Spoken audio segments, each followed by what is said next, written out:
45 days of new year weight loss சேலஞ்சில் day 19. இன்னைக்கு வந்து எங்கள் அம்மாவுக்கு வந்து பர்த்டே. ஹாப்பி பர்த்டே குண்டு. நாங்கள் வந்து பெருசாக எதுவும் பிளான் பண்ணல. பிளான் பண்ணுற அளவுக்கு யாருமே ரெடியாக இல்லை. ரொம்ப we are நாட் இந்த மூட் டு பிளான்ஸ். அதனால் வந்து அப்படியே ஜஸ்ட் லைக் தட் போகிறது அப்படின்னு சொல்லிட்டு விட்டாச்சு.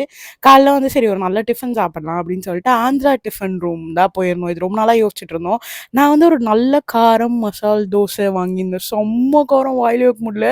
இது வந்து கேரியர் கொண்டாட்டம்னு புதுசாக ஒன்று இன்ட்ரடியூஸ் பண்ணியிருந்தாங்க. மினி டிஃபன் தான், kind of mini tiffin. But அந்த கேரியரில் நல்லா இருந்தது. நல்ல ஒரு சூப்பரான பிரேக்ஃபாஸ்ட் ஃபுல்லாக சாப்பிட்டு நல்ல ஃபில்டர் காஃபி. இல்லைனா எப்படி ஃபில்டர் காஃபிக்கே பேர் போனது மயிலாப்பூர் தானே. ஸோ அதனால் மயிலாப்பூர் போயிட்டு எல்லாரும் ஃபில்டர் காஃபி குடித்தாங்க. நான் வெறும் மோந்து மட்டும் பார்த்தேன். அப்புறம் வந்து பீச் போயிட்டு நல்ல செம்ம கிளைமேட்டு சூப்பராக இருந்தது. செம்ம பெரிய பெரிய அலை, அப்படியே அவ்வளோ பயமாக இருந்தது. அப்புறம் அங்கேருந்து மீன் பார்க்கலாம் அப்படின்னு சொல்லிட்டு உள்ளே போனோம். எங்கள் அம்மா கொஞ்சம் வாங்கினாங்க. வாங்கிட்டு வீட்டுக்கு வந்து நல்ல நாப் எடுத்துட்டு ஜிம் போகாமல் இருந்தால் எப்படி. எனக்கு வந்து பெருசாக இன்னைக்கு எதுவும் ஒர்க் அவுட் பண்ணுற மூடு இல்லை. அதனால் வெறும் சைக்கிள் மட்டும் பண்ணிவிட்டு அப்புறம் வந்து நல்ல ட்ரெஸ்ஸில் ஆகிட்டே இருந்தது. சரி ஓகே, இது நான் சரிப்படாது, நம்ம போய் ஏதாவது சாப்பிடுவோம் அப்படின்னு சொல்லிட்டு ரமேஷ் அண்ணா வந்தான். அதனால் போய் ஒரு பானிபூரி சாப்பிட்டுட்டு அப்படியே எங்கள் பாட்டி வீட்டுக்கு இன்னைக்கு வந்து காரியம். ஸோ அதனால் அதுக்கு நைட் போயிட்டோம். செம்ம மழை, நல்லா நனைஞ்சிட்டு தான் வீட்டுக்கு வந்தேன். நாளைக்கு இன்னொரு வீடியோவில் மீட் பண்ணலாம். பை பை மக்கள்.